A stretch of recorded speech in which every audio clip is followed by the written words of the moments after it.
आपकी सफलता इस बात पर निर्भर नहीं करती कि आप क्या करते हैं, बल्कि निर्भर करती है कि आप जो भी करते हैं लगन से करते हैं या नहीं करते हैं।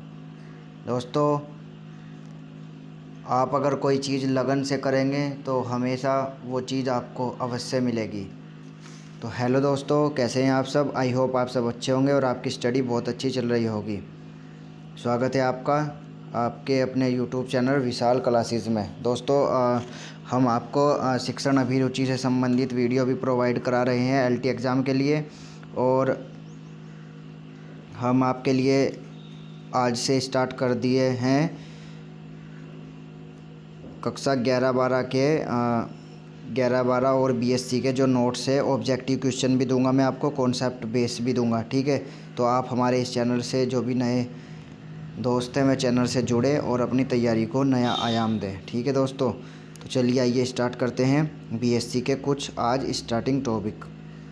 तो देखिए दोस्तों, ये हमारा यूकेएसएससी का जो सिलेबस है गणित का, वो ये दे रखा है यूकेएसएससी का 30 नंबर की। तो इसमें साइकोलॉजी दी हुई है और जो 11-12 से हमारा गणित का पोर्शन है वो 20 नंबर का है और फिजिक्स का है 8 नंबर का। और स्नातक से फिजिक्स का जो फिजिक्स का है वो 29 का है और गणित का 29 का है और फिजिक्स का है 13 नंबर का।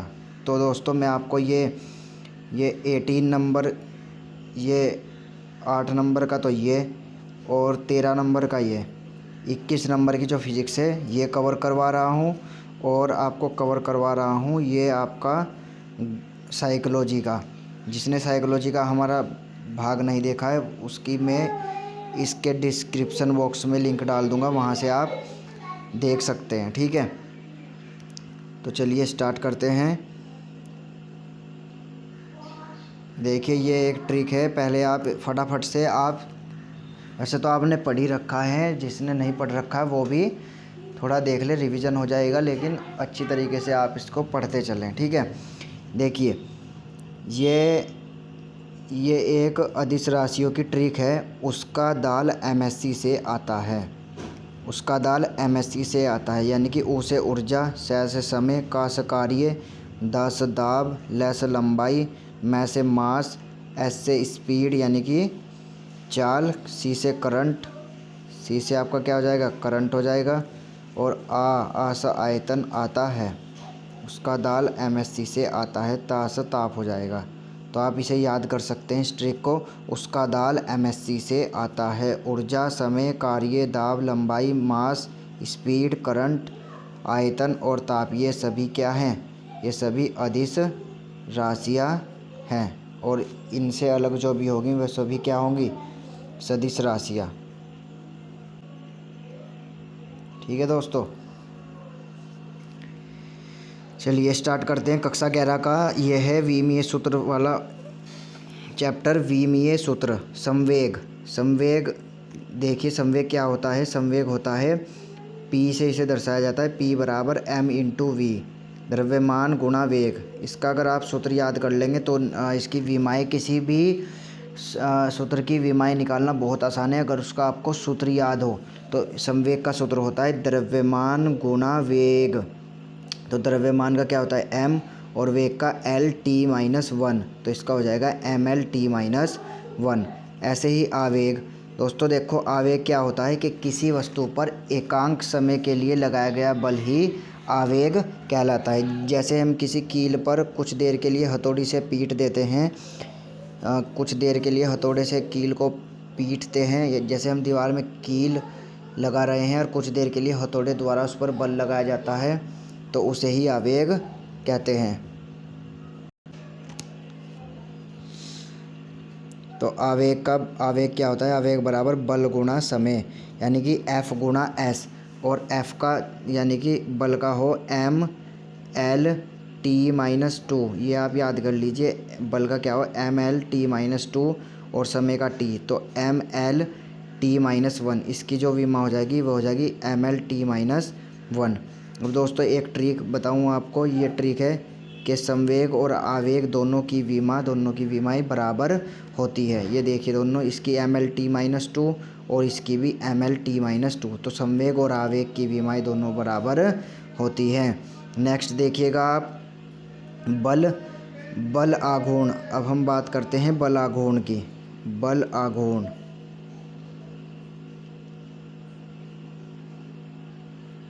ठीक है। बल आघूर्ण बराबर क्या होता है दोस्तों, देखिए बल आघूर्ण बराबर होता है बल गुणा लंब दूरी। और बल का अभी याद करवाया मैंने आपको, बल का क्या होता है mL_T-2। आप याद कर लीजिए mL_T-2। और लंब दूरी, बल गुणा लंब दूरी, तो ये होता है mL_T-2 और L हो जाएगा mL²T-2। और दोस्तों यही कार्य का भी होता है mL²T-2, क्योंकि कार्य क्या होता है बल गुणा विस्थापन। तो बल का और बल आघूर्ण का और कार्य का एक ही विमा होती है। और मेरी आपको ये राय है कि आप बल का तो याद कर लीजिए mL_T-2 और कार्य का हो जाएगा mL²T-2। ये कार्य का और ये क्या है बल का विमा, तो इन्हें आप ज़रूर याद कर लीजिए। नेक्स्ट देखिएगा, गतिज ऊर्जा। गतिज ऊर्जा का विमीय सूत्र क्या है। गतिज ऊर्जा का पहले तो सूत्र देखते हैं। गतिज ऊर्जा का सूत्र होता है 1/2 आधार गुणा वेग का स्क्वायर, यानी कि 1/2 mv²।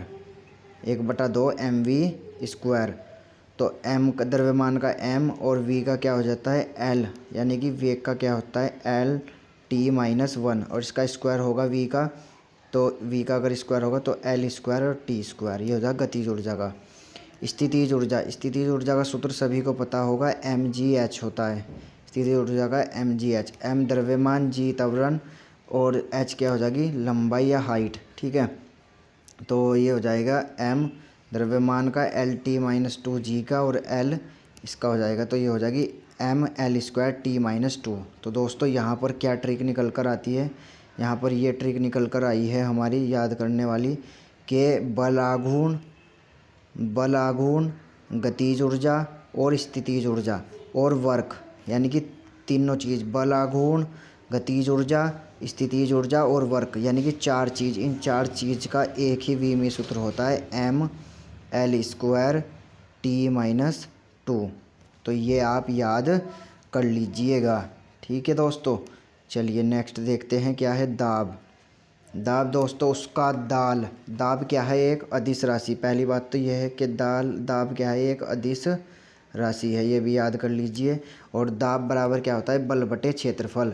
एकांक क्षेत्रफल पर लगने वाला बल ही दाब कहलाता है। बल का mL_T-2 और क्षेत्रफल का L², तो ये हो जाएगी mL-1T-2। नेक्स्ट देखिए 7 नंबर, प्रतिबल। प्रतिबल क्या होता है, ये दाब के ही जैसा होता है प्रतिबल। जब हम किसी वस्तु पर बल लगाते हैं वह वस्तु जो उल्टा बल लगाए, जैसे हम गेंद को दबा दें, तो जब वह उल्टा वापस जो दाब हमारे हाथ पर लगाती है उसे ही हम प्रतिबल कहते हैं। और प्रतिबल और दाब एक ही चीज़ है। इन दोनों का जो विमीय सूत्र होगा mL-1T-2 होगा। विकृति। नेक्स्ट देखिए विकृति। विकृति क्या होती है, लंबाई में वृद्धि अपॉन प्रारंभिक लंबाई, यानी कि कोई लंबाई का कोई तार है, उसकी लंबाई में वृद्धि कर दी, तो कितनी वृद्धि हुई वो तो ऊपर चली जाएगी और उसकी प्रारंभिक लंबाई नीचे अपॉन में, ठीक है। तो लंबाई ऊपर भी लंबाई नीचे भी लंबाई का L होता है, तो L0, यानी कि L⁻0। विकृति का जो मात्रक है इम्पोर्टेंट है कि L⁻0। नेक्स्ट देखिए दोस्तों, प्रत्यास्थता गुणांक। प्रत्यास्थता गुणांक का मात्रक क्या होता है, प्रतिबल बटे विकृति। यही हुक्का नियम से निकल के आता है। ये जो हुक्का नियम होता है ना, प्रतिबल, हुक्का नियम देखो क्या हो, प्रतिबल इज प्रोपोर्शनल टू विकृति, ये हो हुक्का नियम। तो यहाँ से विकृति इसके अपॉन में आ जाती है और यहाँ नया कांस्टेंट आता है, जिसे क्या कहते हैं हुक्का कांस्टेंट या प्रत्यास्थता गुणांक। तो प्रत्यास्थता गुणांक का जो मात्रक है वो क्या हो जाएगा, प्रतिबल बटे विकृति। और प्रतिबल क्या है? जो दाब का होता है, दाब का क्या? बल बटे क्षेत्रफल। तो इसका हो जाएगा ml-1 और t-2। ठीक है जी। आप अगर इनके सूत्र याद कर लोगे तो तुरंत आप बनाने में आसान हो जाएगा। द्रव्यमान का m, लंबाई का l और समय का t और आवेश का at और जी आपका ताप का थीटा हो विमा में। और बस अगर आप इन्हें याद कर लोगे तो बहुत है, तो इतना ही विमा निकालने के लिए। नेक्स्ट देखिएगा पृष्ठ तनाव। पृष्ठ तनाव क्या हो? बल बटे लंबाई। बल बटे लंबाई यानी कि एकांक लंबाई पर लगने वाला बल ही पृष्ठ तनाव कहलाता है। बल का क्या होता है? ml-t-2 और लंबाई का l से l कैंसिल, तो क्या हुआ? t-2 हो जाएगा पृष्ठ तनाव। और दोस्तों पृष्ठ तनाव क्या होता है कि किसी पृष्ठ पर लगने वाला तनाव ही पृष्ठ तनाव कहलाता है। किसी पृष्ठ की एकांक लंबाई पर लगने वाला बल ही पृष्ठ तनाव कहलाता है। नेक्स्ट देखिएगा जड़त्व आघूर्ण। इम्पोर्टेंट है, मोमेंट ऑफ इनर्शिया। इसे आई से डिनोट किया जाता है। तो आई बराबर क्या होता है? द्रव्यमान गुणा दूरी का स्क्वायर, mr स्क्वायर। तो m का m और l क्या है? लंबाई, तो ml स्क्वायर। नेक्स्ट देखिएगा, नेक्स्ट क्या है? गुरुत्वाकर्षण नियतांक। गुरुत्वाकर्षण नियतांक क्या होता है दोस्तों? आपने पढ़ा होगा न्यूटन का नियम पढ़ा होगा आपने। उस गुरुत्वाकर्षण के लिए जो कुलाम्ब का जो नियम था वो क्या था? F बराबर G/m1m2 अपॉन r स्क्वायर। ठीक है। तो यहाँ से हम अगर इस फॉर्मूले से g का मान निकालें तो ये होगा G बराबर F r स्क्वायर, ऊपर चला जाएगा, m1m2 नीचे आ जाएगा। तो यहाँ से आप निकाल सकते हैं F का क्या होगा? v में सूत्र ml-t-2 और r का हो जाएगा r स्क्वायर और इसका m स्क्वायर। ये हो जाएगा आपका g का। इम्पोर्टेंट है LT एग्ज़ाम के लिए। ठीक है। नेक्स्ट देखिएगा दोस्तों क्या है? नेक्स्ट गुरुत्वीय क्षेत्र की तीव्रता। जो गुरुत्वीय क्षेत्र है उसकी तीव्रता देखिएगा। गुरुत्वीय क्षेत्र की तीव्रता, गुरुत्वीय क्षेत्र की तीव्रता क्या होती है? गुरुत्वीय बल बटे द्रव्यमान। गुरुत्वीय बल बटे द्रव्यमान। ठीक है, गुरुत्वीय बल बटे द्रव्यमान। द्रव्यमान गुरुत्वीय बल की तो ये हो जाएगी, द्रव्यमान की m, तो ये हो जाएगी L-t-2। ठीक है।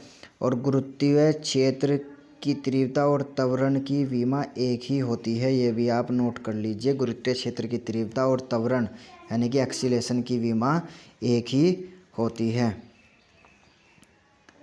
गुरुत्वीय विभव देखिएगा। गुरुत्वीय विभव, आप अगर कोई भी आपको सूत्र याद है, जैसे डायरेक्टली विभव का होता है, विभव का सूत्र होता है W/Q। V बराबर होता है W/Q। हाँ, किसी आवेश को एकांक आवेश को अनंत से विद्युत क्षेत्र के भीतर लाने में किया गया कार्य ही विद्युत विभव कहलाता है। इसमें दोस्तों क्या है?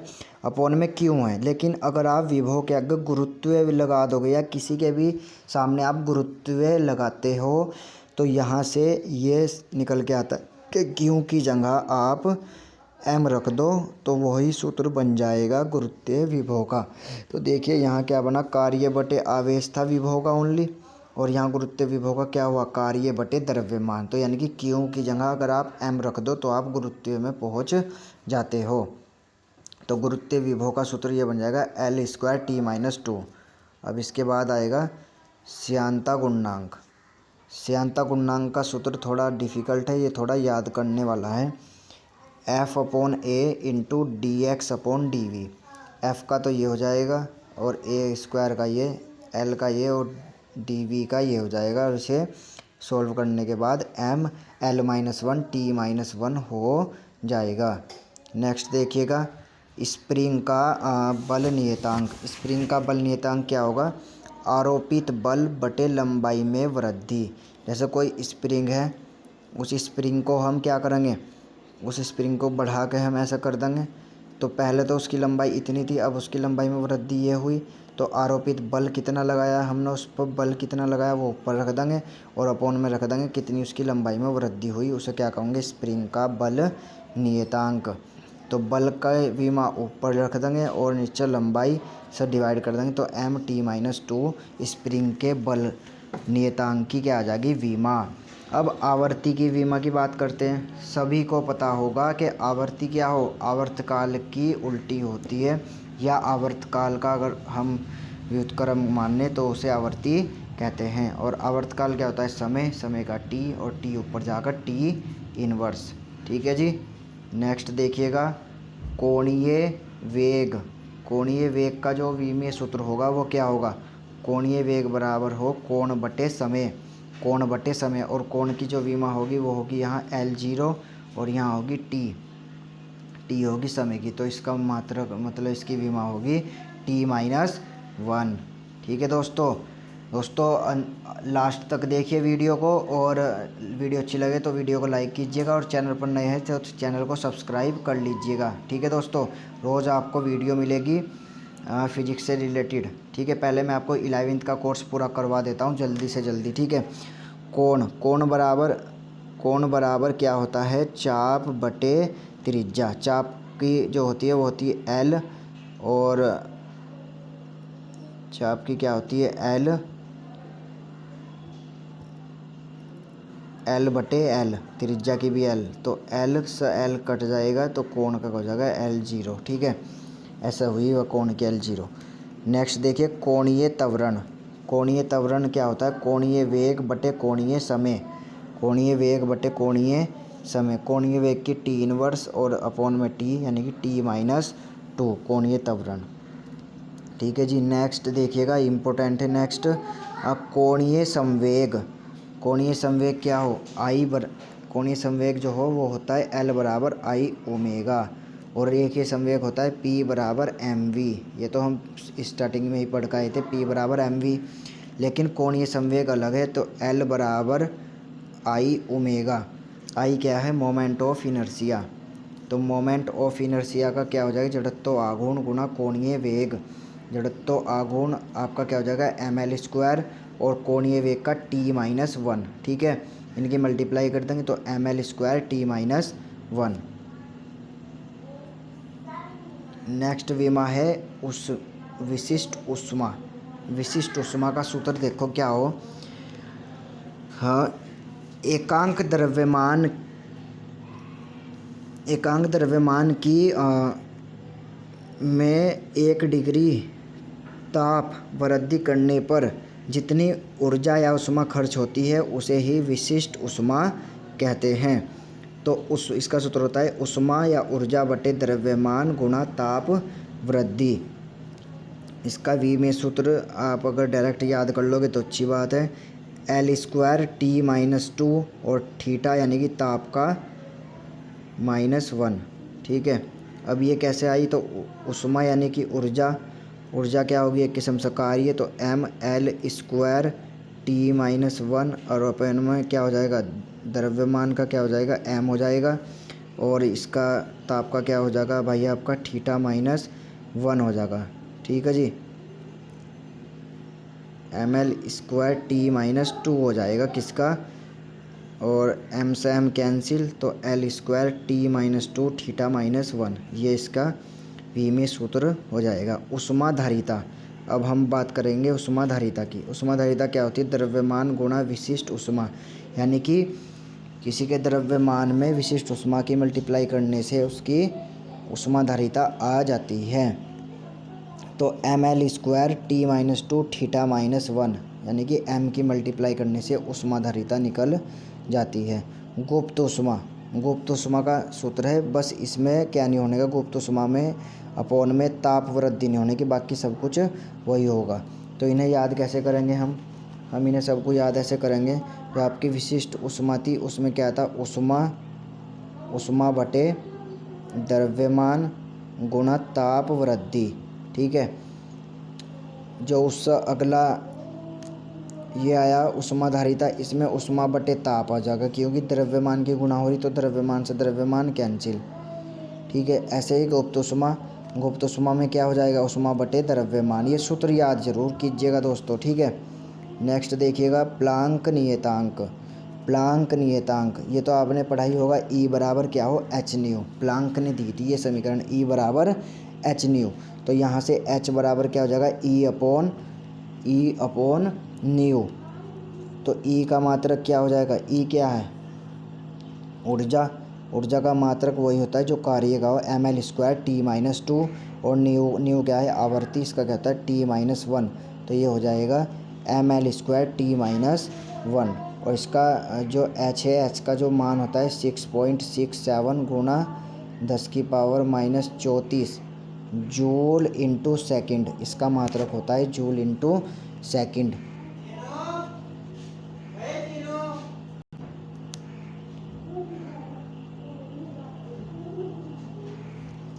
वेग प्रवणता, वेग परिवर्तन बटे दूरी। वेग प्रवणता क्या है, वेग परिवर्तन बटे दूरी वेग प्रवणता कहलाती है।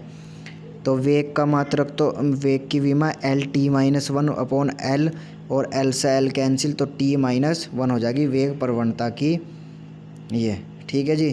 तो अभी मैंने आपकी क्या ख़त्म की, सभी विमाएँ जो इम्पोर्टेंट विमाएँ मुझे लगी मैंने वे आपकी कक्षा 11 से रिलेटेड ख़त्म कर दी। फटाफट से आप इन्हें नोट कीजिए या फिर आप इन्हें याद कर लीजिए, ठीक है जी।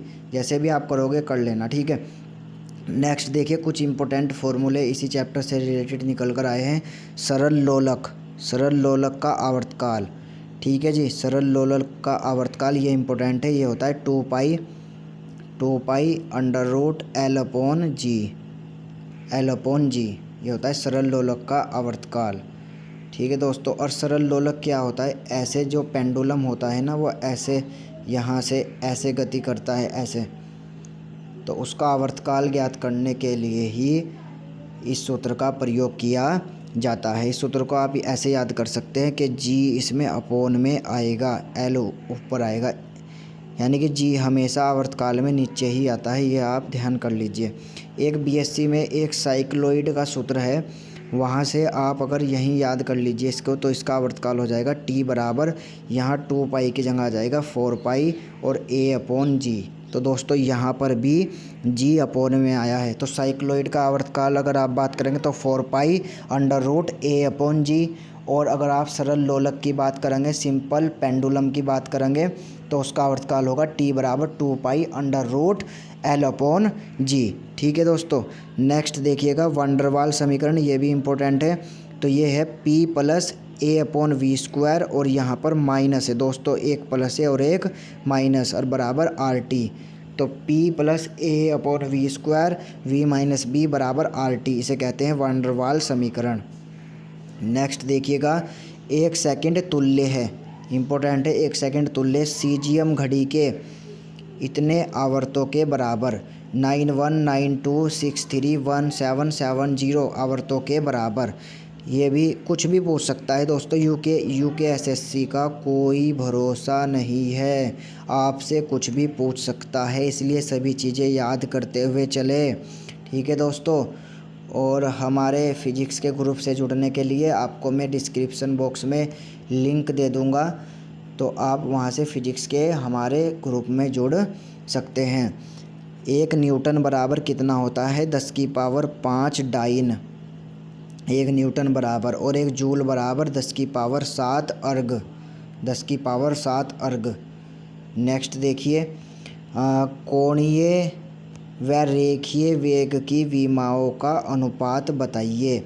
तो कोणीय संवेग और रेखीय संवेग, कोणीय संवेग आपको क्या बताया था मैंने, L बराबर I ओमेगा, और रेखीय संवेग mv, ये क्या होता है, I moment of inertia mr square, और ओमेगा का T-1 कोणीय वेग, और mv का ये हो जाएगा m से m कैंसिल, इसकी जो विमा हो जाएगी वो क्या हो जाएगी, इससे ये कैंसिल हो जाएगा, है ना।